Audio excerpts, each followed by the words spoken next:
Hello, friends. My name is Steve, and I'm here today with a bunch of awesome people. We're back to talk about our Deadhouse Gates, the second book in the Malazan Book of the Fallen series. So we have lots of questions, and Philip is here to help us with all of our questions. So we'll go around the room really quick. Joseph, you want to kick us off and give us a quick introduction? Yeah, my name is Joseph Carroll. I'm an author. I write under the pen name J.R. Carroll, and I'm just excited to be here with an awesome group of people to discuss the second book, Deadhouse Gates. Yeah. And Joseph, you forgot to mention that you're also now a booktuber. I am, yes. I just started, so I feel like started getting a hang of some of these other social media sites. So I was like, well, maybe I can give YouTube a shot. So we'll see. I'll try to do one a week here for a while until I get the hang of it. And your channel's name is Joseph Carroll? J.R. Carroll. Okay, it's good to know. Yeah, I will add it to the description right now. Perfect. Like his books. Yolene,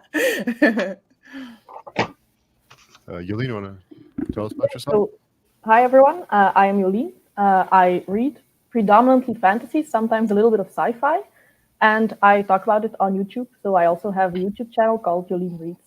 And I'm quite excited to talk about this book. I just finished it today, so I was a little bit nervous if I was going to make it, but everything is still somewhat fresh in my mind. So yes, I'm ready for the discussion.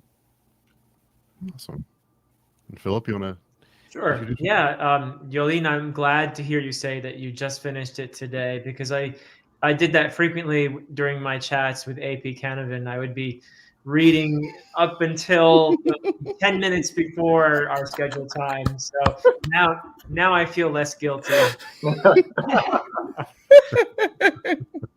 I'm Philip Chase, and I have a YouTube channel as well, and entirely focused on fantasy. Although I'm an English professor, and I'm actually a medievalist in my day job. So yeah. Awesome. I'm Layla Goshi, also a huge sci-fi fantasy fan from way back. Also an English professor, teach literature, and just can't wait to talk about this book. Hi, everyone. My name's Ursi. My channel name is Circe's Booked. I read about just about everything on my channel. And don't feel bad, guys. I just finished it yesterday. I was like, I'm going to make it. I'm going to make it to the show. I'm going to make it to this book. It was a struggle, but I made it. So yeah, I finished it yesterday, and I have a lot of thoughts because this is a good one. So Yeah. So, Joseph, we were talking a little bit before we went live about the difference from Gardens of the Moon to Deadhouse Gates, and which did you prefer?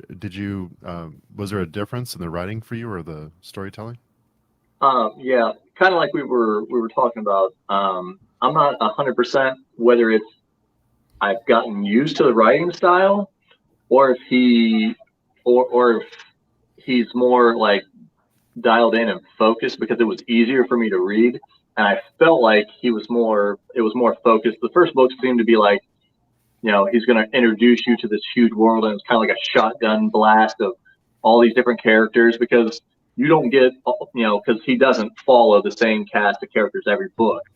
So I think maybe it was that, like, Gardens of the Moon is that start off point to just introduce all these characters, and then through different books you follow different ones. But yeah, it just it felt more focused to me, and a little bit easier to read.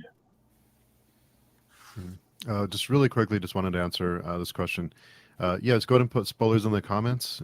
This is a spoiler-filled discussion, so if you have not read Deadhouse Gates or Gardens of the Moon, you'll be spoiled. So just a heads up for everyone, it is spoiler-filled. So. But no spoilers beyond Deadhouse Gates, right, Steve? Right. Yeah. Good point. Yeah. We're just up to Deadhouse Gates. We haven't gone to the third book yet. So, Deadhouse Gates and before. So not after, please. Just Deadhouse Gates, and don't want to be spoiled later in the series. Same question for you, Yolene. What did you think about the difference between the first and second book? I do think it is a little bit more focused, but part of it is like Joseph said, you have this big empire, and in the second book you already know some things. At least you know who the Empress is and what's going on. So I felt like you had that background and that helped. But somehow I also found like it was more streamlined. Maybe like from the start you had an idea what some of the plot lines were going to be and what some of the goals of the characters were. And I felt like I didn't know that in the first book until further along in the book. And maybe, but this can also be just because I'm more used to the writing style, he still changes the POVs in one chapter. And then it changes, and I need to think, okay, who is this again? But I feel like he reminds you earlier on with another character, like thinking about that person, and then you know, okay, that's who he's talking about. And I think that he didn't do that as often in Gardens of the Moon, or I didn't notice it. So it went smoother this time. And what about you, Philip? What did you now that you finished the entire series, looking back and reflecting on it, what differences do you notice now that maybe you didn't the first time? Yeah, I have to think back 6 or 7 years probably to remember how I experienced the first time reading Deadhouse Gates. But I do remember actually very distinctly how Gardens of the Moon impressed me. It actually amazed me here. Deadhouse Gates blew me away here. It was more of an emotional experience than Gardens of the Moon was for me anyway, where this was the book where I thought, wow, okay, this guy, not only is he brilliant, but he knows how to pull on my emotions. And there are certain moments in this book that it doesn't matter that I know what's going to happen. I always cry when I get there. There are quite a few of them actually. So this is the book that made me think, okay, this is a series that is going to be a favorite of mine for sure. And so it really did have me hooked there from the start. And I think Joseph is right that when he sort of made the shotgun comment about Gardens of the Moon and how it just sort of you're trying to get used to Erickson's writing style, I think, in Gardens of the Moon more, and here maybe you have your feet under you a little bit more, even though it's a totally different continent. We've shifted to 7 cities here, but I think you're used to the style a little bit more. Plus, some of it is just, I think, kind of a little more like the Chain of Dogs is a fairly, even though it's such an amazing, impactful thing, it's fairly straightforward what's happening here, this march across the desert in order to save these refugees. So, of course, there are other plot threads woven in there as well, and we'll get to all those. But yeah, that's how I remember it, and it's still one of my. I think you can't ask me which one is my favorite because it depends on which one I'm reading at the moment. But I think it is one of my favorites in the series. And Layla, what did you think? Well, I agree with Philip about the emotional impact of the second one. I remember just finishing the book and just wow, and wanting them to come back. Wanting to re-experience the characters right away. But I think it is for starting both books for me was a matter of faith in the sense that the first time I gave it a couple of tries before I really got into it, but knowing what others had said, I said, okay, if I keep going, I'll get there. Whereas this one, there were some situations I didn't recognize. I wasn't sure where it was going, but I knew it would come together, and I recognized a connection to a previous character right away, or almost, within the first chapter, I think. And that gave me some confidence that, okay, this might be going somewhere. I've got an anchor. And I don't know if I can say, I guess I can, spoiler, Felicisin being the relative of, is it Ganos? Yes. Ganos? Yeah. Ganos, yeah. And Ursi, what did you think? Yeah, I felt really similar to a lot of you guys in terms of it being a lot easier to read, and I wasn't struggling, like Gardens of the Moon, where I'm like, okay, wait, who are these characters? There's like 20 characters in this one chapter. Like, who is this person? Right? Like, you kind of have this like you're used to the writing style after coming off of the first book. But even then it was still a lot more focused because you still have only like a couple different timelines kind of coming together. It's not as many as there was in Gardens of the Moon, where even like the guards guarding like a tower were like getting a POV, and you're like, wait, who is this guy? You know, it's just like a guard, right? And he's just there for like 2 paragraphs, and there wasn't that struggle here with this one, so it was a lot smoother. But I will say, my only thing with this book is that, I mean, obviously it's a longer book, right? My Kindle edition is 844 pages, which, I mean, it's fine. We read big books all the time, but it just felt long. You know what I mean? Like, I think that's more so my con for this one is just that it felt long, and I was, you know, I'm going along with the journey, but like how the journey felt for a lot of this refugees and everyone during this journey across the sand, I felt that going through this. I was just like, oh my God, are they going to get to the city already? Like, come on. But it did feel a lot smoother, and I felt a lot more connected to these characters than I did with the first book, just because I kind of felt thrown off by the writing style. But I guess now that we're getting used to it and seeing how he flows within the chapters, I feel like it's a lot easier to follow, and it's so much more smoother. But it just felt long for me. Yeah, some of the environment felt very oppressive the whole time. You could really feel the environment. That was, I didn't really notice that until the end, but you could really feel just that like you're uncomfortable the whole time, which is what I think he was trying to do. And it was super dark too. That like from the start, it's like, okay, this is the vibe of this book. Like, we're going there. It's super dark, but I enjoyed it. I liked it still. Yeah, I definitely agree with you there. It was a lot darker. There was, I mean, at least in the first book, you had some, you know, some semblance of happiness for certain characters, but here it was just like we're diving down into, you know, the darkness of this world and on all aspects. So I definitely see what you mean there. Yeah, straight from the prologue. I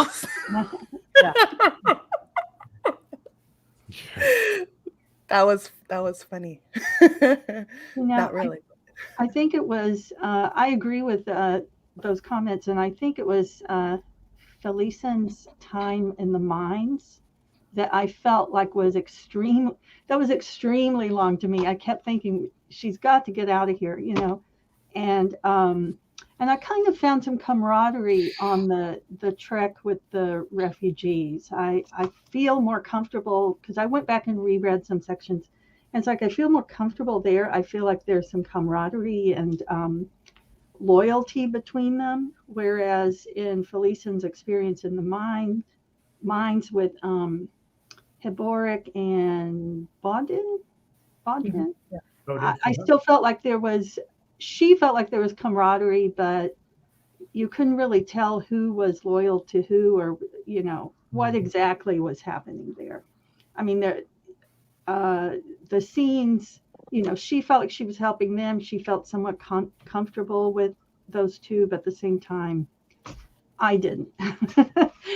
So, you know, so I'd say I had a little bit better experience in the trek across the desert in reading that. So yeah, and I think with Felicisin, I looked it up, and a lot of people are really upset with her and don't like her as a character, while I was more upset with her 2 companions, because I felt like how she was portrayed was actually pretty realistic, how a victim of long-term assault behaves, and that's a coping mechanism. So I could understand that, especially from a girl who is 14, 15, who was growing up as a noble, so she didn't live on the street. She was really still, I think, pretty young. And then 2 grown-up men who, like in the mines, there is a certain point that they tell her, like, you seem to be perfectly happy here. And I thought that was just cruel for the sake of being cruel. While she had some cruel moments, but it was for self-protection. And I didn't really see the same with those two men. I think you made an excellent point, Yolene. Actually, it always surprises me a little bit to see the reactions to Felicisin, while I feel like Hiboric and Bowden also act out in ways that are harmful and destructive. And you can approve or disapprove of her behavior at the mines, but the fact is, she believed that she was saving them as well as herself by selling herself, essentially. And that is not something that they seem to be grateful for. In fact, I just to analyze them a bit, I think they probably feel a bit guilty knowing that she, on some level, they actually kind of don't acknowledge the fact that she has helped to save their lives, particularly Hiboric, who was basically helpless and would have died if it hadn't been for Felicisin intervening and using her body to save him. So that is something I don't see a lot of gratitude for or a lot of understanding. And the fact is, they all snipe at each other and they get angry. There's some really harmful behavior between all three of them. So it's not limited to her, in other words. I see them all as behaving in ways that are very dysfunctional. But we would ask ourselves, if you're put in that situation, you're not going to act happy. You're not going to act like life is just hunky-dory and you're going to and say nice things to people all the time. Particularly, as you said, she's a 15-year-old girl. Let's remember that. I think her story for me is heartbreaking on so many levels.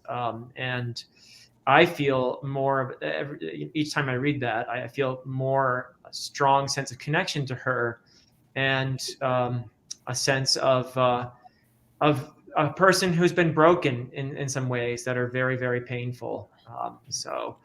I think she deserves our empathy more than our scorn. Yeah. I heard a little bit about that. I avoided that whole thing because I didn't want to be spoiled on it. I didn't want to know anything about what was happening. But when I was surprised at the reaction to that. But I saw her as a really tragic character, and like Yulene said, just a 15-year-old that had to go through that. Of course, she's going to be bitter and angry, and she's trying to survive. But I thought it was one of the most interesting characters in the book, for me anyway. But I'm sorry, Joseph, go ahead. Oh, no, I was just going to say, I think the way that Erickson's writing that is kind of to show people that everybody has issues. They're in the mines. They feel like, oh, we're bagging sand and breaking rocks and breaking our backs, and she gets to sit up in a house, and and in their minds they're thinking, oh, she has it easy, but then she's over here having terrible things happen to her and looking down on them, and like she probably thinks, well, I wish I was able to be down there instead of up here. And I think Erickson's like, everybody has issues, you just don't see them, so it's kind of almost like don't judge people and think people have it easy. They may have something that you don't see going on. Yeah, I agree with Frank in the chat as well. I absolutely, Hiboric and Bowden also deserve sympathy. You have Bowden, who is actually there to protect Felicisin and is misunderstood. And I think one of the most touching moments in the entire book is when Felicisin cradles him in her arms as he's dying, after he's tried to save them, the divers. Grillin, I think was the name of the rat divers. But oh my goodness, yeah. Oh, they were scary. Yeah, so scary.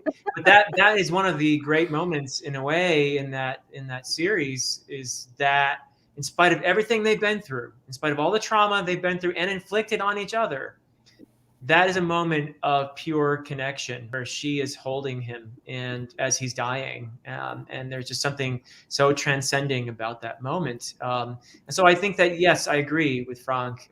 And then Stacy had asked as well in the chat, I think it's a legitimate question, why does she get angry at Bowden for killing her abuser?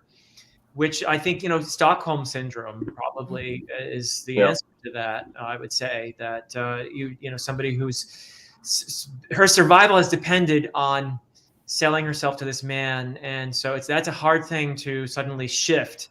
And so you've been, trying to please this person so much that you've identified with the person. So it's a classic case of at least from this. I'm not a psychologist, but I think Stockholm syndrome is the word or the phrase for that. Because Yeah. you have to think of it too, like with a lot of the men in the mines, you know, like Bowden, he was used for his strength. You know, he's a big guy, and that's what he was sort of revered for, right? Or even the what was his name? The guy that was protecting her. Bowden? Yeah, Bowden. And so these are big guys that have their strength behind them to sort of back them up and give them that push for survival, right? Like they're going to use what they have, and in turn, like they're using their bodies to help them make it through the mines. And so then with a woman, you know, especially a younger girl, why is she getting so much scorn for essentially doing the same thing in a different way, right? Like she's not a big muscular guy. She's just a young teenage girl who can use her attractiveness and her beauty to her benefit for survival. And I think it just comes back to like that societal punishment of women, you know, in certain trades, right? Like, you know, we look at models and actresses and everyone in society, like they use their attractiveness. Like, would Brad Pitt get as many roles if he wasn't so handsome, right? Like, we have these roles in society that we revere these people for their attractiveness, and she's using that to her benefit in this situation that is going to use that for her survival. So I don't know. It's sort of like you're gonna be upset with her for using her body in that way, but these men are sort of doing the same thing with their strength and their brutality, right? Why give her that negative feelings? You know what I mean? Like looking down on her and having this passing judgment on her when she's sort of doing similar things, you know? I don't know. It got me upset to see that people were having these feelings towards her when if anything, I felt so bad for her, you know, having to put herself in those situations. It's not as if women want to be using their bodies in that way. You know, it's not as if she wanted to be in that position. She knew that she had to use her body in that way in order to survive. So, Well, and also, I think she's intelligent. I don't think, you know, the way it was, you know, it's made out, like you said, I think there's a little bit of Stockholm syndrome in there, but also she's smart enough to know that, you know, he was what was keeping the wolves at bay. You know, she was using him as much as he was using her. You know, she was using him as a wall against all these other people. Like, if you come at me, you have to go through the biggest and baddest guy around here. And then once he's gone, it's it's kind of that, like, now the wild can come in, and, you know, she has to find a new way to protect herself. You know, something also to consider in terms of Vaudin is that he must have a certain nobility to him, I guess, because he's there at the behest of adjunct Tavor, right? Tavor. Yeah. And you know, I even think, you know, now on partly second read, his killing of Lady, forget her name, you know, that was a mercy killing, you know, I think. Although it was shocking to everyone, and he covered it with, you know, this anger toward the crowd, but he knew she wasn't going to make it, you know. I mean, that's what I'm reading from it. But then again, it causes one to ask why his, you know, why his perspective against Felicisin. But I like to what Philip said earlier, the word dysfunctional. I think they kind of had dysfunctional loyalty. Mm-hmm. You know, like the troop going across the desert had a somewhat functional loyalty. They had a goal, whereas they were dependent on each other, Felicisin and Hiborik and Vaudin, but they couldn't help sniping at each other. Like a family. Yeah, like a family. I can, you know, like, yeah, I can mess with members of my family, but you can't, you know. So. Mm-hmm. Yeah. Well, they definitely have like that built up resentment towards one another because of, the judgment passed on one another, Bowden disappearing for a while, right? Like they didn't know where he was, and then he just keeps coming back. There's always these moments of like him disappearing, but then he even like uses her body against, Felicisin's body against her, right? At that one moment where she was about to get him, and he kind of got her back, right? It's like they all have this hidden resentment towards one another because of their time in the mines and throughout their journey together. And like you said, with the family, they have like this family tension, but I think it's even more than that because it's like the built up trauma of what they've been going through in that time of them being in the mines and the things that they had to do even prior to being in the mines. Like, does he want to be sawing off this lady's head with a chain? Like, I don't think anyone really wants to be doing that. But yeah, it's just like a huge combination of like that trauma and everything that they've been going through, and now they got to go on this long journey together with all of this judgment and resentment. I think it would put a lot of pressure on anybody. Yeah, I agree. But I must say, I still understand that everybody deserves empathy, but Bowden, I don't know. I have big issues with him, especially because, like you said, afterwards he uses her, knowing that she is traumatized, that she's basically still a child. And then knowing afterwards, yes, especially what Dylan said, but then afterwards you know that he's actually paid. It's his duty to protect her.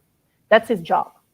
So then to know that Felicisin actually helped him in the mines for no reason but loyalty, that she had that for that first 5 minutes that she met him, and then knowing afterwards that for him it was just a job, I had issues with that. Because if that's your professional life, you can at least show some empathy.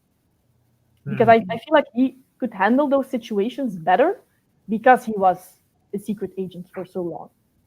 And so I expect more from him. True.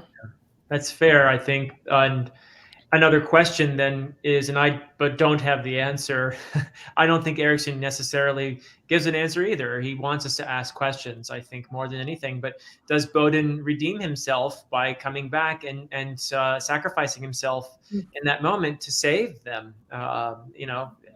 I don't have the answer to that, but I think it's something worth thinking about, because that is horrible what he does. He uses a 15-year-old girl and knowing what he's doing in that moment, and there's no excuse. Yeah, okay, he's acting out of frustration, he's acting out of desperation. Yes, it was a completely horrible, probably his worst moment, in a way, worse than sawing off the aristocratic lady's head with a chain, because there at least you could interpret that as an act of mercy or as an act of strategic survival, perhaps.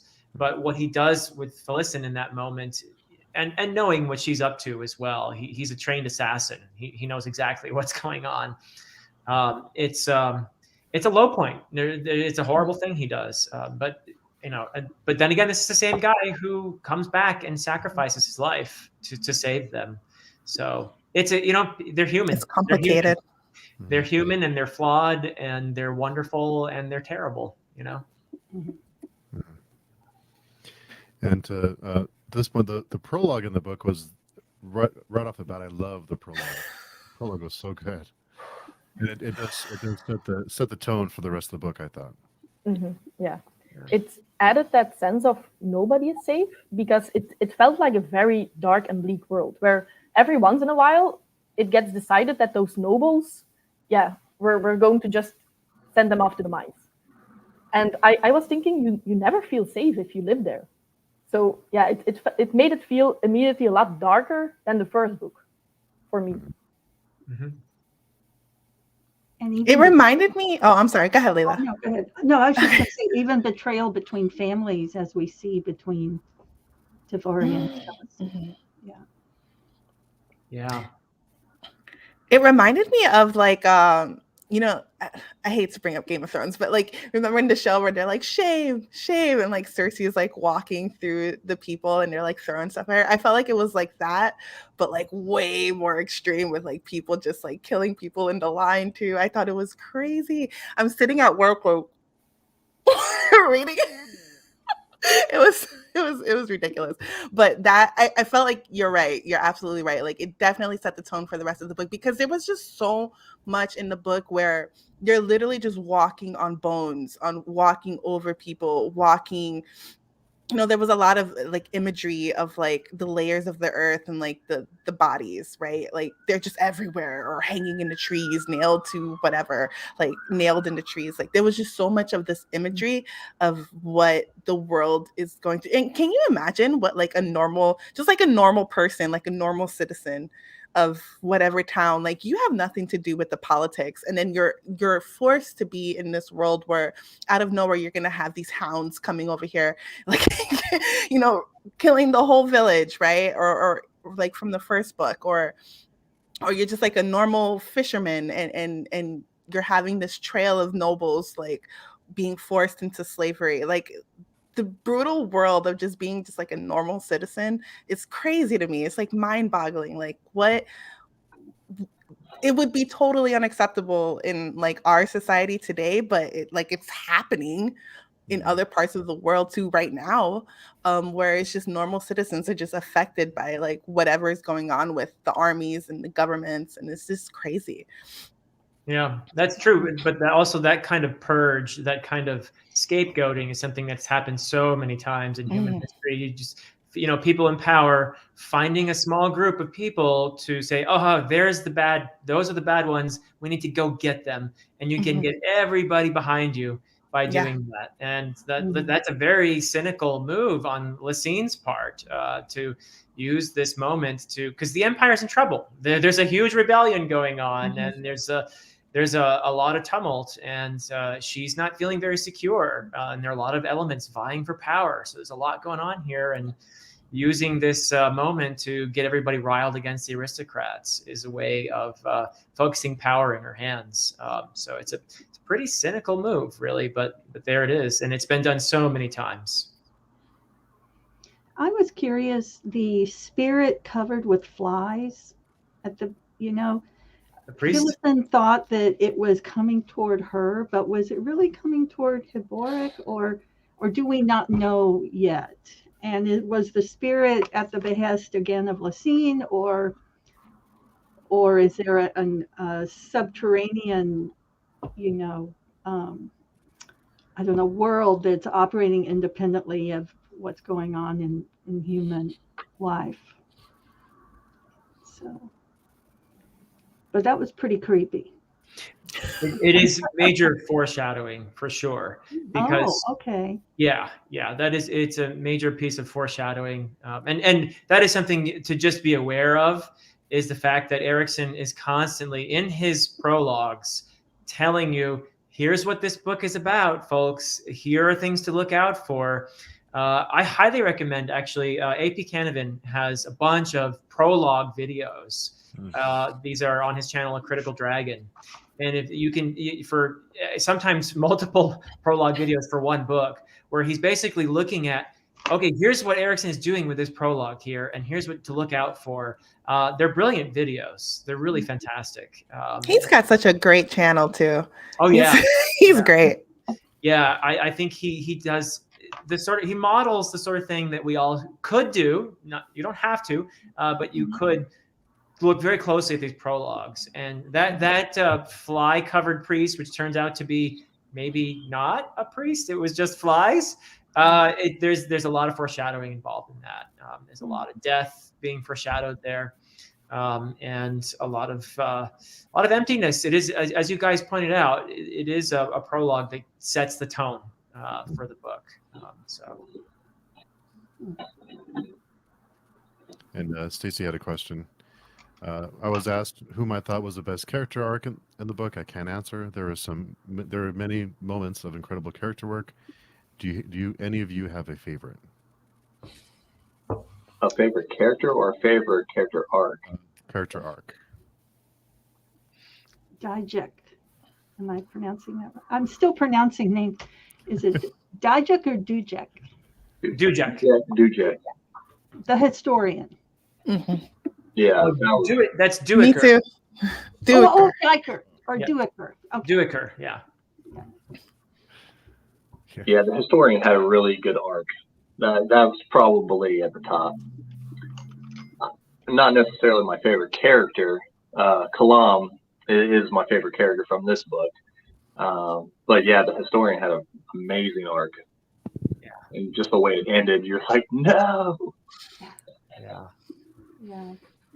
Duiker for me was one of those that I really liked reading his POV a lot, just because he had a really interesting role throughout the whole book, where he was sort of forced to be like this observer, but also an active participant at the same time. And it was a really weird role for him in terms of like, he's there to observe and to record history, but throughout the whole thing, you don't see him with any scrolls or anything. And he's not like writing it down. Like you have this sense of like, okay, he's going to go write it down later. Right. And he's going to observe and see what's going on. But then he's sort of strategically forced to go, okay, I need you to go look at this conversation here. I need you to go look over here and see what we're doing. This sort of guided narrative and this forced history that he's sort of forced to play throughout the whole book. And I thought it was so interesting because then there are times where they're like shoving a sword in his hand and he's like, you need to command these troops right now. And he's like, wait, what? Like, I'm a historian. What are you talking about? You know, and he's forced to be a soldier. And even like how he reacts to a lot of the stuff that's going on, where, I mean, there were so many great quotes that he, like, from his inner monologue that was going on throughout the book. And I really love those. Like, I highlighted so many of them on my Kindle. It's so hard to like pull out some of them on this Kindle. I'm still trying to figure it out. But a lot of the quotes that I highlighted were from Duiker, just observing everything that's going on and like the hopelessness of the situation, and then like how everyone is sort of forced into this the darker side of this war, and how pointless a lot of the deaths were. And how he was sort of analyzing a lot of that, and I really enjoyed a lot of that.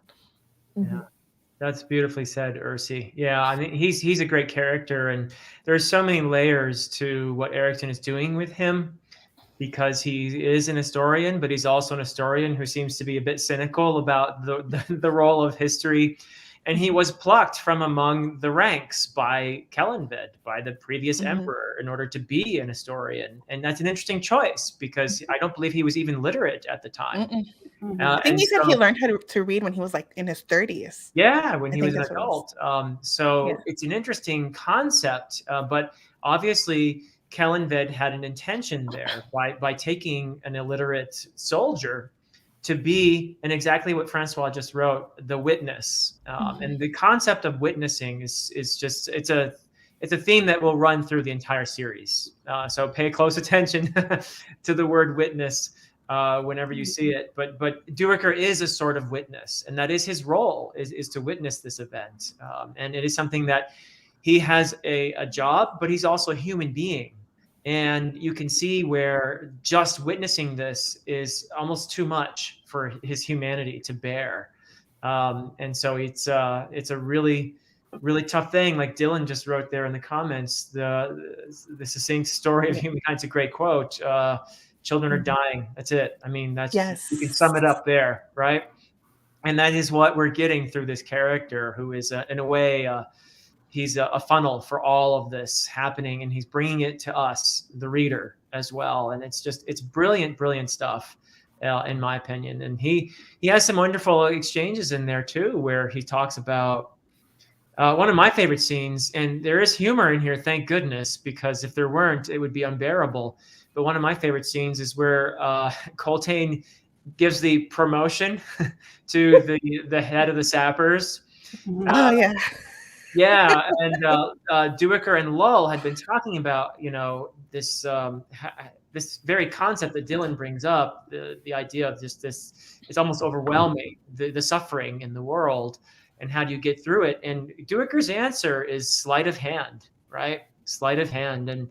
And that scene where Coltane gives the promotion and then finds out, oh, actually he gave him a demotion. And they have a laugh over it. Yeah. In the midst of the chain of dogs, they have a laugh over this. And there's soldier's humor in there for you too. And then Duiker just comments aside to Lull, sleight of hand, So it's just it's a statement about how we get through life, you know. What about you, Yulene? Did you have a favorite character arc?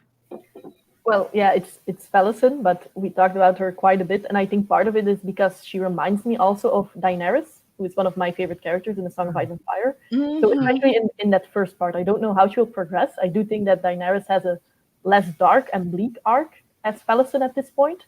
But besides her, I actually really like the friendship between Icarian, I think, and is it Mappo? Yes. I don't remember the Yeah. name, but I thought that went so deep, and they've been friends for so long, but you know that there's something between them. And it took a while for me to understand what was happening there. And then at the end, when Mappo cannot let go of his friend, I thought that was really powerful and also nice to see that in that bleakness, you still had these two friends who would die for each other, basically. Yeah.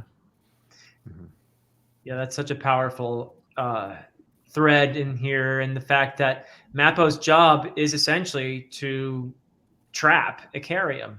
He's there not to be his friend, but to be his minder, and to essentially lead him into a trap where he'll be caught forever, and no longer a danger because there's vast power in this character. But the friendship takes over, and that is such a powerful, I think, statement as well. And the dilemma that poor Mappo is put in as a result of that is just it's a really tough thing to see this poor fellow who has so much compassion in him, and that friendship, which has become a very real thing over these hundreds of years that they've been together. What about you, Joseph? Did you have a favorite character arc? Well, I think the historian had the best arc, overall. But Kalam was my favorite character. I mean, I just, his inner dialogue was just great because, like, it's almost like he almost always had the answers, even when he didn't. He would, he'd be backed up against the wall, and he's like, this is where it ends, and then like his mind, Erickson talks him through, like he's still thinking even when he thinks it's over, and then he's like, they made the wrong move, but and he's the whole book he's going towards, he has his goal, and then when he gets there, he just has he has the epiphany of like, this isn't the right thing to do, and everybody's like, nobody can believe it, and but like the reader stuff down here, like Erickson like opens up so many things, but doesn't give you a lot of the answers. It was kind of like that towards the end of for Kalam, where everybody's like, you let her go? Like what happened? And he was like, oh yeah, you tell me your story, then I'll tell you my story later on of why. And you're just like, I want to know, like, But yeah, I think Kalam, he can. I mean, honestly, he could have his own book if Erickson wanted to, because he has and they alluded to like his backstories and things that he's done in the past and how he was, he could have been the leader at one point. You mean of the Claw? Yeah. No, he's great. Kalam is great, and that scene you referred to, Joseph, I think is such a pivotal scene where he ultimately decides not to try to kill Lysine. That's his whole mission. This whole arc has been this journey to go kill her for what she's done to the bridge burners specifically. And he ends up deciding not to. Maybe he wouldn't have been able to anyway because she wasn't even there. Yeah. But she wasn't going to be in a room alone with him. I mean, she was too smart for that. But it's interesting that he would make that decision even so, because this is a very Ericksonian move, right? To say, okay, this is a totally different view of this character, Lysine, whom everybody seems to really hate. I mean, Lysine is not the most popular character in the series, let's put it that way. But when she explains this to Kalam, her decision-making, why she did what she did, how the corner that she was painted into as the Empress with very few choices and no good ones, you start to, oh my God, okay, I think I sort of understand. Not that I love this character now, but and even Kalam says, yeah, you kind of got me there. The feud is over. I get it. So it's that's Erickson for you, right? He can take this character you think you're gonna hate, and then you're like, oh wait, okay, maybe she's got a point there, you know? Yeah, and that kind of goes back to the whole like nobody knows what everyone's going through and what everyone's up against, and sometimes you have to make decisions that if you're not on the inside, you'll think are the worst decisions possible, but maybe it was the best decision that was in front of you. Yep. Mm-hmm. You know, there was a section there that left me questioning if the rebellion, I guess, or the I guess rebellion of Whiskey Jack and Dujek One Arm. Lacine made it seem like that she had, enacted that situation, that she had brought that situation on. So it was kind of a feint, or it was a feint. Yep. So so that made me think, okay, then Ganos has like fallen into that. At some point, he went from being Adjunct Lorne's, right-hand person to somehow being caught up in this, or maybe shown as being a traitor. So was this Lacine's way of finding out who the traitors were? Is that? Or I feel like there's a lot there that I'm still trying to unpack. Yeah. Yeah. Yeah. Lacine is essentially juggling about 30 different balls in the air right now. Yeah. And there is a realization. This is something that'll become more clear in the third book. Why they're making this feint, what they're hoping to accomplish. So I don't want to spoil it for anybody, but there is a definite purpose here, and it has to do with what's going on at the moment in Genebakis, where we were in the first book.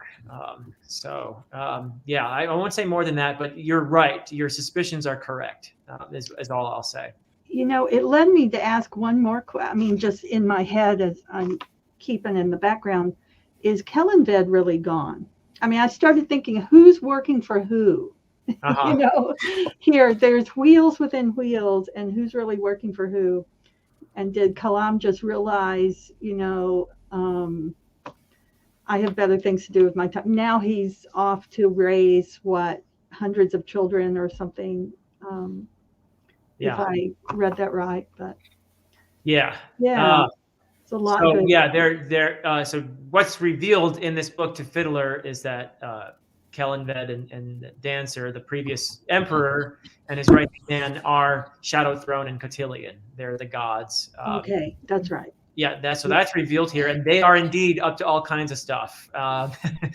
And there's just so many layers to what they're up to, but one layer is you could maybe interpret as they're mad at Lacine, and they're mucking up things. So you could read them that way, but there are many other layers to that as well, which will become more evident as the books go on. Okay. All question.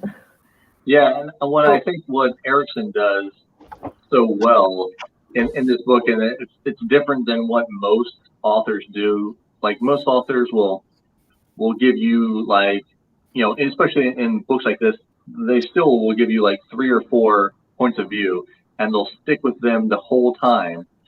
But you, as a reader, like if you were thinking about this world as a real world, okay, I'm in this real world. There's definitely more than just 4 schemes going on, but the author's only showing you the 4. Well, Erickson's like, I'm going to show you 20. I'm going to show you everybody who's scheming, right?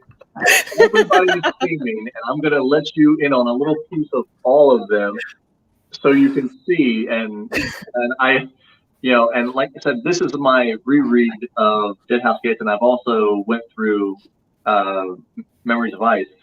But I assume as we go further on, they'll start coalescing more and more. But watching Steve and Jimmy talk yesterday, what Jimmy kind of alluded to, without giving any spoilers, he was kind of alluding to, like, don't expect it all to kind of be one story at the end.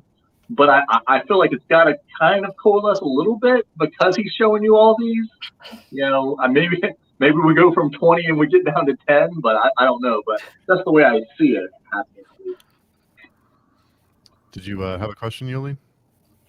Yeah, it's about the Emperor and Dancer who ascend into godhood. Yes. I was wondering, they haven't been dead for a long time, so those gods didn't exist before? Or, correct. okay. Yeah, they're occupying a place, the realm of shadow. It was sort of an unclaimed territory at the moment, and so it's a space that they were able to occupy and sort of colonize, if you will. So let's just say that they went from being the emperor and his right-hand man over the most powerful empire in the world to being ascendants. So part of the motive there might be power. And if that's the case, you might even start asking questions of, did they want Felicisin to act against them? And so there's all these different layers to that. But they are more powerful now than they were as purely human rulers, because obviously they have access to this realm of shadow and all kinds of secrets and goodies that come with that. So yeah, you don't really know what their end game is right now. You know, Joseph, speaking of coalescing, I think one thing that is coalescing in the book is Felicisin and Absalar both thinking they're about to be, Shake Reborn?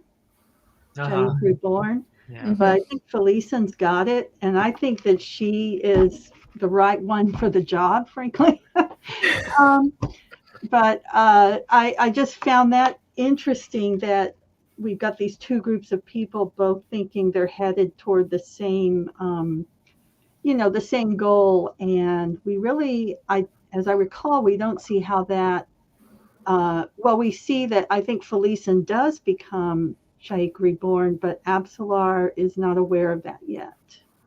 So, but I just love that. I felt like we're headed towards something there, but it's not clear yet. Yeah, I'm curious to see where Absalar goes with this, because she's sort of like teleported somewhere else with her storyline, and we kind of just don't know exactly where that is, because she's just kind of like, they just disappeared in smoke or something. But you're right, Layla, in that I'm curious to see how that turns out, because if she had this, or at least the people surrounding her had this goal of her being the Shaikh Reborn, right? How is that going to impact her journey going forward? No, with her not even knowing that Felicisin was the chosen one, so to say. There are all these actors behind the scenes, and they all want to manipulate the people. And clearly, Iskarl Pust wanted Absalar to become Shaikh Reborn, and we, the reader, were almost fooled into thinking that was going to be her as well. But it didn't happen that way. It happened that, as you said, Felicisin was the one who received that.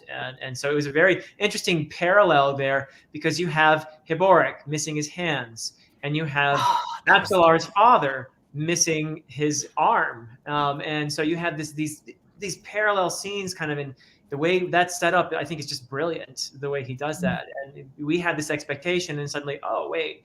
And you will find out what happens with Absalar in future books. And her arc is one of my very favorites, actually, in the series. Can we talk real quick about this guy's hands? How crazy was that? That was insane. Like, out of nowhere, he's like, I'm gonna lift you guys up, and he's like got nubs, like you only see his nubs. like you know what I mean? Like, and he's like lifting up with these invisible hands, and I thought that was really cool. Like the reveal of that, I really like that part where it's like out of nowhere. There's kind of a rebirth. There's a rebirth aspect to that, because at one point Felicisin says something like something that not exactly about him being reborn, but like it is a kind of rebirth for him. I forget the quote, but I remember the scene as he falls to his knees, you know. Felicisin says he was not being punished, he was only being prepared. I think that was it. Which I think is, maybe how Felicisin's arc is also sort of going, although it's pretty brutal too. Both Hiborg and her had brutal preparations for him. Yeah. You think about what happened to Hiborg, to have his hands cut off, and to cut him off from his god that way, from all that he knew and was, to take away his identity, to it's horrible. And why? Really, the real reason, he's an historian who told the truth, right? And he got on the wrong side of the Empress. So it's a really tragic arc as well. Yeah. Because even throughout the book, they kept referring, like the way that he was referred to was the ex-priest, and it kept coming up, and it was very repetitive. Instead of just using Hiborg, right? Like it was the ex-priest Hiborg. It was this constant reminder of his past life and like how his life has shifted and has taken on this new role. And I thought it was interesting. Well, that's also something Erickson does throughout these books. Is he refers to people as what their role is, not necessarily their name. A lot of times it's like, hey, assassin, or hey, historian, or hey, blacksmith, and you're like, we know what his name is. You can, but that's just a little quirk, I guess. Yeah. And what did you all think of Iskrel Poost? Sorry, I'm bad with the names. See, I didn't listen to the audio, and I had this like voice in my head of like while I was reading him, and I'm like, I'm sure this is what the audiobook sounds like, with like this old crazy man or something. We were talking about that right before we started going live. It was just like I think Erickson's humor and the maniacal characters are so underrated. I thought he was hilarious. Like, and I guess, well, like he says, Crump is not in this one, so we gotta have somebody to step into those shoes, and I think it was pretty good. He's like upset at like the monkey. What were they? The bull corral. Yeah. He's like, they just plague me and they think I'm a god. If you want to know what Iskarl sounds like, you just have to hear Alan from the Library of Alexandria do his imitation. I gotta hear it. Forget the audiobooks. Just listen to Alan. He does a great Krupp too. Yeah. I gotta look that up. And Joanna says that she loved Felicisin too, and that's an interesting comparison, Yulene, as a fellow Daenerys lover. Yeah, I am interested to see how that will continue on, because we don't know the ending of Daenerys, of course, but I want to see if I can see further parallels. So Stacey had a question, and I'm going to butcher this name. So is it Duiker? Duiker. Really? That's a read and find out, I think. Yeah. I'm going to say no. Just I don't know. There was something in the book that made me think, no, there's still some life or spirit there. Yeah. Well, there was the thing that he wore around his the little vial that he had. Yeah. So there's that. So I wonder. I'm sorry. No, go ahead. I wonder if, like, remember how they were talking about Coltane possibly ascending, right? So I wonder if even Coltane, if that's not even the end of him either, because I know with like the vial and Duiker, right, that was actually meant for Coltane in order to kind of continue on, right? But then I wonder if even Coltane, with like his role, and there was like, I think some mention of him possibly ascending because he was able to sort of give his life for all of these refugees, if that was sort of like the gift to humanity that allowed for him to ascend. I'm just curious if that was like, I don't know, read and find out, right? Well, I think there's enough in Deadhouse Gates itself that you can piece together that when Squint is forced to shoot Coltane when he's being crucified, in that very gut-wrenching, heartbreaking moment. So the crows all come, and when he's dead, and they take his soul with them. That's that moment. So I think there's a very real possibility of ascension in that moment. And also, I think you have to ask, what is ascension? How does it work? So there are various paths to ascendancy, which is why Ian Esselmon's series is called Paths to Ascendancy. Oh. And what was going on during the Chain of Dogs is that everybody was in awe of what Coltane was able to do. All these various, even some of their former enemies, the one tribe goes over to basically the side of the Wiccans and the Seventh and the refugees and helps them, because they're like, wow, this is amazing. They're just in awe of what he's able to do. And so there's an element of worship to eventually, even their foes are amazed. But there's an element of worship to what happens there. And one of the ways in which ascendancy happens is through worship. So there's almost like a collective will involved in this. So it can transform a person when you have a collective will focused on that person, behind that person. So that's about all I'm going to say on that. You know, that reminds me, going back to Israel Puss real quick. So he has worshipers, and Moby ends up becoming, what is the name of that? He's left in the gateway, I guess, or the house.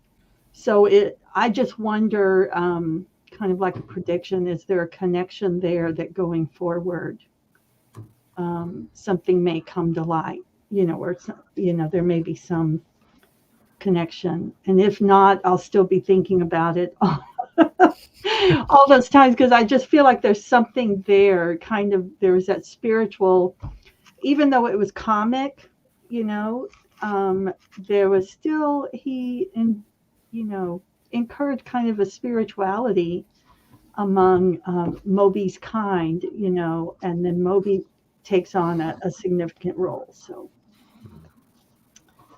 wondering what happens there, but I guess I'll read and find out. Yeah. He might be. No, I think Joseph, you read the next one too, right? Yeah, I've actually went through Memories of Ice, and then I was into the fourth book, and then I started writing my third book, and then Steve, was like, "Oh, we're starting this up," so I was like, "Yeah, well, I'll come back.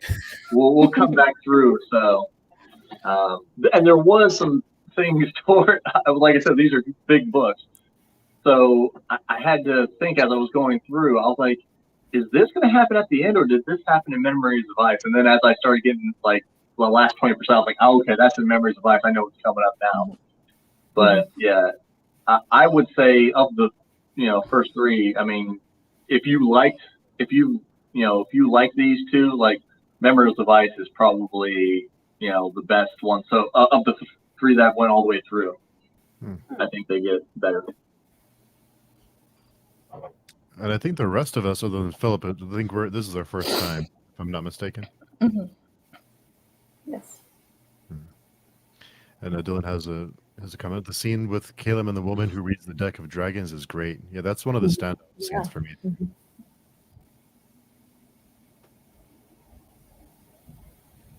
And the scene is all about practicality and facts.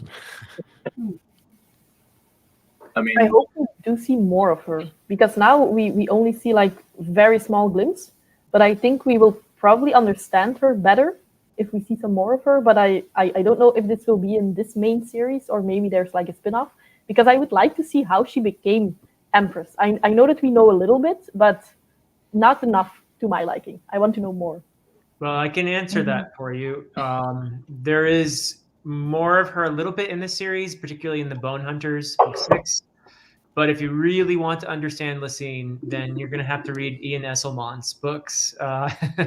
Both, I would say, Paths to Ascendancy, the 3 books in that are published so far, but also his novels of the Malazan Empire. In particular, I think both Knight of Knives, the first one, and Return of the Crimson Guard, the second one. And if you read all those books, then I think you'll understand Lysine a lot more. But otherwise, yeah, you won't get everything in the Malazan Book of the Fallen. Okay. Dylan had a question. How surprised you was shot after receiving the book? Wow. Yeah. That was crazy. I felt like I read it like in slow motion, like as she's like about to open it, and it's just like I had this like this imagery of it. That would have been a really great like movie scene. You know what I mean? Like just seeing that like the breaking of the bubble, right? Like she's like, I'm about to be the best, and then just taking it. Yeah, I mean, this was my second time through, and that still got me. I was like, oh crap, I forgot about that. Yeah. That was crazy. But I felt like you had to have something. Like we didn't really get much of her throughout the book. I'm curious to know a little bit. I mean, you have like these rumors about her and like her role, but you don't really get much of her character aside from Kalam bringing her the book. So I kind of figured that she wasn't gonna last very long, but it was still kind of shocking. Like it was that quick for her to just be taken away and snuffed out. And I was like, well, what happened? How is this gonna affect the rebellion, right? Like the hurricane. I have a question for Philip. Maybe he would know. Now Erickson was a archaeologist by trade.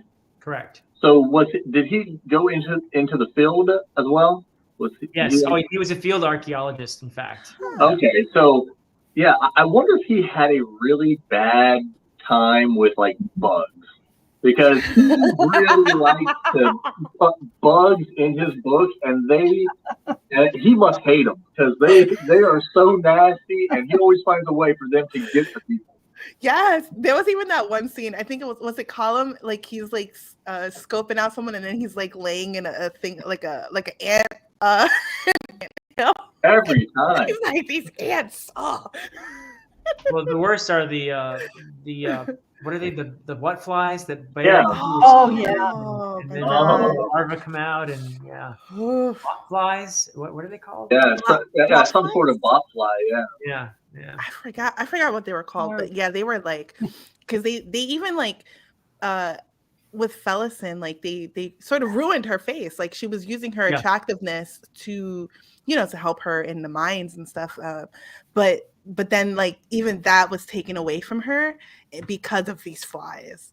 Yeah And it sort of shifted her role too, and it like affected her, because even then after, I think she was scarred with all the holes, and then that's when she had that interaction with Bowden that we spoke about earlier. But then even after that, she's like, no longer will my body be used.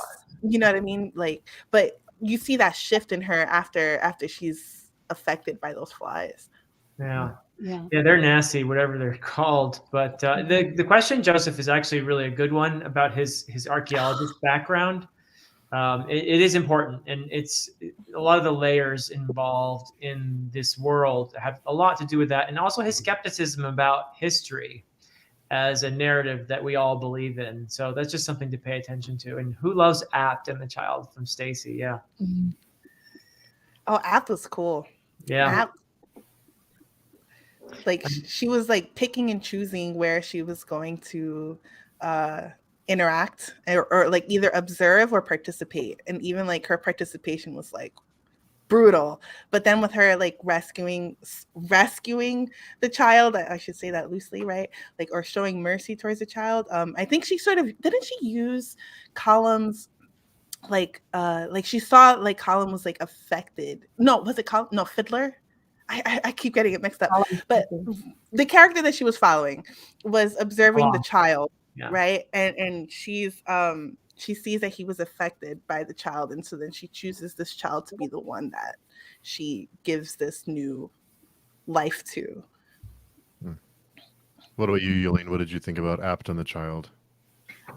I like the two of them because somehow, maybe that's not what the author was intending, but I felt like it was a little bit lighter because you had this monster and she was doing horrible things, but then at the same time you have this duo of monster and child.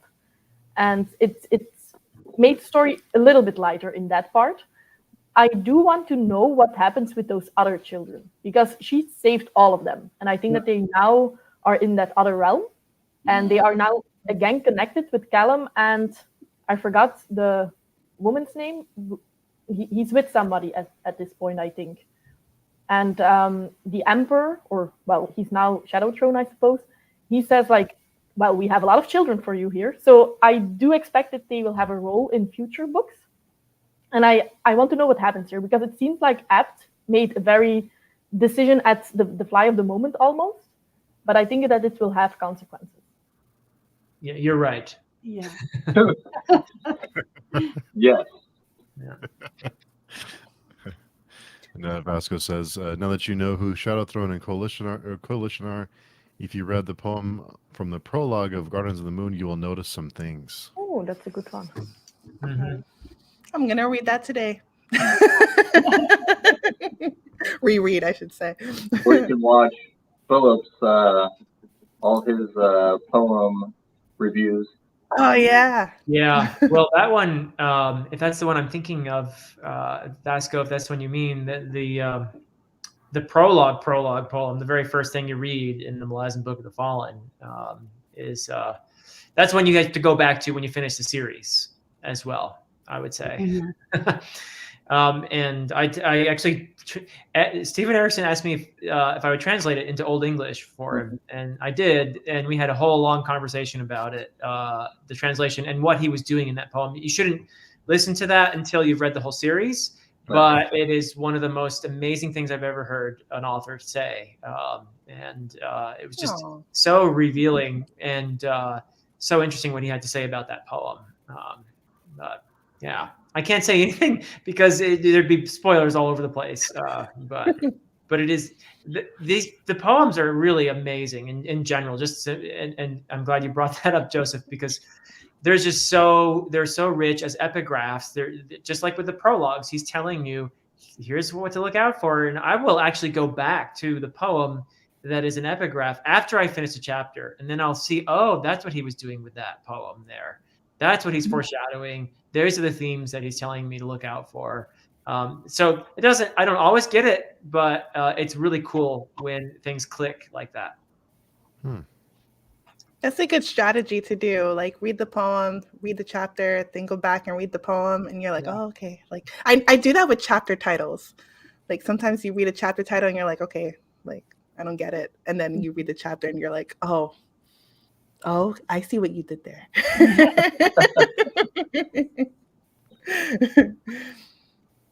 The Riddler says, Wiccans don't ascend, they reiterate. Yeah. Yeah, I think it's Stacey. That scene was so incredible because earlier they were talking about how many crows that came was a sign of power in the Wiccan Warlock. Yeah. And Coltrane had hundreds. Yeah. Yep. So there's a lot of power there. Yeah. Well, I think that's another thing with Erickson is, nobody, you get another, I guess it's another way he throws you off or confuses you a little bit, is like it feels like nobody's safe. Like he does kill off characters that you might not expect to get killed off, but then also you have these ascendancies and these people that get brought back different ways. So now you're like, okay, nobody's safe, but maybe nobody's really dead, in a way. So it's like, who's dead, who's not, so I guess that's a way of him to throw you off and surprise you later in books and stuff where you're like, oh, they came back, or it's like, oh, of course, Yeah, that's true, Joseph. I would also add to that, though, that when you see characters come back from the dead in Malazan, they're never the same as they were. And that's important, I think. It's not like you just come back and pick up right where they were and, oh, how was death? Oh, it was great. Right. So, there's a real trauma inflicted on someone who dies, even in the Malazan world, I'm saying. Even if they do come back, they're affected, and that takes different forms. And so it is arguable whether it is the same person even who comes back, and because of what death has done to them. So it's interesting how they chose to deal with death in here. Well, he also has a specific name for them, like soul takers, or where they can. Soul taken are the ones that change form. Yeah. And there's something about them where they, like, if they do it, it affects their minds and stuff like that as well. Yeah. Well, because even the little boy that was with Apt, I think they asked him if, what do you remember? And he's like, I don't remember much, but I remember like my death. And he like was going through it step by step, like what happened to him. And that's gonna, if that's all he can remember, then that's gonna affect him. Whereas the opposite happened with Icarium, where he doesn't remember what he did in terms of, that was a real interesting, like he doesn't remember anything about what he did, and this sort of the power of memory, right, and how it affects you, or the lack of that memory and how that can impact you as well. I just think that's a nice play that Erikson did there. Yeah. One happy surprise of a character coming back was Toke the Younger. Yeah, I was, I think we may have mentioned that either off camera or on last time, but that how disappointed we were in, his loss. Who is a puppet? I'm trying to remember the puppet's name. My favorite. There's so many slipping out of my mind right now, but Hairlock. Hairlock. Yeah, he was one of the best characters. Yeah, I loved Hairlock, but I love to hate Hairlock, but I really did. I was so upset when Tuck the Younger just like went, and now he's back, or at least he was, in this book. So that told me that and other things, tell me that we might be looking at different ways of immortality, with the book for certain characters. And that, I didn't mention this before, but I did really like Coltane as a close second favorite character. So, and that's when I finished the book. I just kept feeling like I need that character back. I don't know if he's, coming back, but hopefully signs are there. So. It's amazing to me how powerful, and Vignesh has left this comment too, how powerfully Coltane affects so many people. I know Alan's favorite character of all is Coltane. He has so little page time. He's not even a perspective character. And it's so interesting how this character is a favorite for so many people, obviously having a huge impact on a lot of readers. And I think part of that is the brilliance of the decision to make Duiker the perspective character. And a lot of Duiker's journey is trying to understand this Coltane guy, and we're participating in along with Duiker. So I think that's the key there, that Erikson does brilliantly. He gives us a view of Coltane, which is somewhat of a worshipful view because of the way Duiker gets to know him and realizes the vastness of his achievement in bringing this chain of refugees, some of them even unwilling, through the desert, and the sacrifice involved in that. That's another element of ascendancy, is sacrifice. So, it's just incredible how Coltane affects people without ever being a perspective character or even having all that many pages. Yeah, That's a good author. Definitely. No, but you're I know. absolutely right in that he has like, even from the beginning, he's like, you see him sort of like as a brute, right? Like, why would they choose this guy to be, you Uh-huh. know, leading these people? Like, what was the choice here? And then you see like the complexity of like his decisions throughout, and then again the sacrifice at the end. Like, it's really incredible. Mhm. Yeah, you're so right, Ursi, about that, because within the Malazan Empire, on the continent of Kontali, where you haven't really spent time yet, but on the home continent of the Malazan Empire, Kontali, the Wiccans are actually very much looked down on. They're seen as a bunch of barbarians. They resisted the empire. They are treated horribly, and so it's interesting to have Coltane be a Wiccan as well and save the Malazans, who are historically have treated the Wiccans awfully, and you can see that in the way the nobility behave along the way, along the chain of dogs. So that there's another element in there as well. And they are blood flies. Yeah. Yeah. Oh, okay. So my husband actually sent me a text about like what they were inspired, the bot flies that they're inspired by. He's like, okay, bot flies, also known as warble flies, heel flies, and gadflies, are a family of flies technically known as ostridae. Their larvae are internal parasites of mammals. Wow. Some species growing in the host flesh and others within the gut. Oh, so gross. And then they come He keeps out. texting me. The worst part is when they come out. Oh, so gross. You're so gross. I know how to quote here. The emperor is dead, so too his right hand, and now cold and now severed, but mark these dying shadows, twinned and flowing, bloody and beaten, down and away from mortal sight. There's so many great quotes in this one too. You're I think one of my favorite quotes, aside from the children are dying, was the other one where they talked about water and water's currency. Water, water being a major factor throughout a lot of the journeys for a lot of these characters, and how important water is, especially in such a dry world, right? Yeah. I think that was another one that I kept thinking about.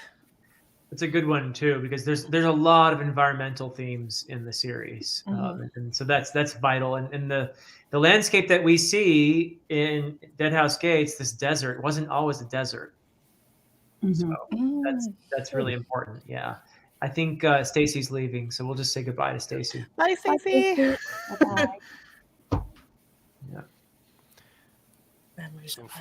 So for everyone, I guess we can go ahead and start to wrap up. But so Joseph, what are your well, you've already read the third book, but what are you excited for on your reread without spoiling anything for us? Well, like I said,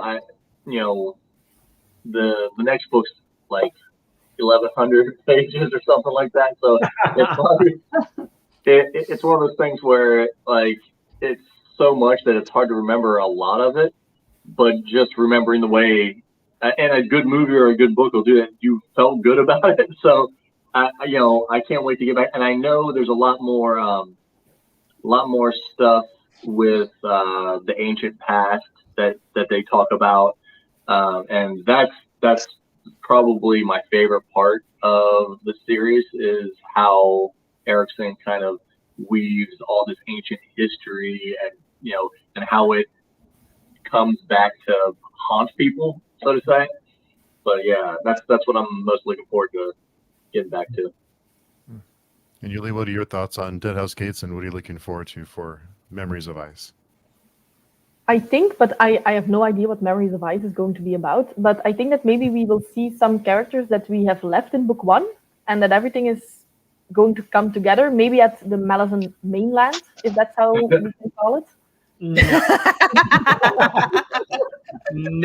Yeah, the first four books are so books 1 and 3 are Genebacus, and books 2 and 4 are more or less 7 cities. Book 5 introduces you to a totally new continent. Okay. And later these things sort of come together. But Okay. Well, then I hope if we're still at the same continent that maybe we see more of Cultane, because I feel like the epilogue was hinting towards something. I think that we saw a pregnant woman and ravens were flocking towards her. So I had some feelings there that maybe something was going to happen that we will see in the next book. The ravens. Mm-hmm. That was a great epilogue too. Yes. So Philip, what has this been like for you to talk Malazan with a bunch of us newbies? Oh, well, it's been great, and I love hearing all your reactions. The hardest part is biting my tongue and trying not to give you spoilers. But some of your questions and predictions are answered in the Malazan Book of the Fallen. And as I said before, if you really want to know some of the other things, you have to read Ian Esselman's books as well. So that are... He deals with some of the things that Erickson hints at or does a little bit of, and then he picks them up that thread and rolls with it in his books. So, it's just great talking to anybody reading the series, and I'm really happy that you've invited me, Steve, it's thank you. Yeah, thanks to all of you guys for putting up with me here. So, and there's a critical dragon. There it. Close up when we're wrapping up. How do you like that, huh? It's in there. It's fashionably late. Fashionably late. Yeah, probably wearing his tweed. And to Dylan's question here, there are some pretty major events in this book. How do you think they will impact the future books? I have no idea. I have no idea. Anyone else have any guesses? This goes with my interest as I'm going into book 3 is I think the dynamic that's being set up between Felicisin and Tavor is very significant, and I just can't wait for that showdown. Although I think we'll probably have some skirmishes of some sort in the future between the sisters, and then just wondering how Ganos fits in. So, I'd say that's my main interest going into book 3, although I get sidetracked very quickly when I start, now I know reading these books, as soon as new characters come in, I'm going to get focused on them too. So. And Ursi, what about you? I'm just curious about the storylines and what new storylines we're going to be tying together with everyone else. It's just, what's the next one? Because it's a lot. There's a lot going on. So I'm just curious to see where it goes. I've decided to just let go and know that I will not understand everything and just kind of go with the flow, and it will come together at some point. Just let it go. Great strategy. That's good. What about you, Steve? It's taken me a while too, because I regarded for the second time this year, for this group, I had to let go and just accept that I don't know everything. That I have to just let it go, and I don't know what's going on, but I'm just going to go with it. And it sounds easy, but it was kind of tough for me. But just hang on to the ride. And I think with Erickson, I think he's very deliberate. So even though things seem a little very confusing, but I think all of it will come together. So I have faith that it'll make sense, or at least most of it. But yeah, it's been a ride, and I'm so grateful for all of you to come by and chat, and Philip, of course, it's always a pleasure. So thank you for taking the time, and I'm glad I'm reading with all of you, because I would be even more lost without all of your help. So it's been a pleasure, and of course everyone in the chat who comes by to talk to us and to tease us a little bit about what's to come. Even those who come at the very end. We'll have to get AP to join us on stream next time, of course. That should be great. Yeah. He's always welcome to come by. Cool. Well, thanks everybody for taking time out of your Saturday, wherever you are in the world. We're all over the world, so it still amazes me we can do this kind of thing. We're not only all over the country, we're all over the world. So it's great that the love of books brings us together the way it does, and just to come and share this fun with each other. It's great. So I think we're planning on 2 months per book, so we'll have a date soon for Memories of Ice because it's a chunker. So, but we'll keep everyone updated and we'll figure it out. But Thanks a lot. Yeah, Thanks. thank you. and everybody's links, Jay. so everybody's channels are down below. Go check them out, and Layla's social media is also below. So, thanks everybody. Thank you. Thanks.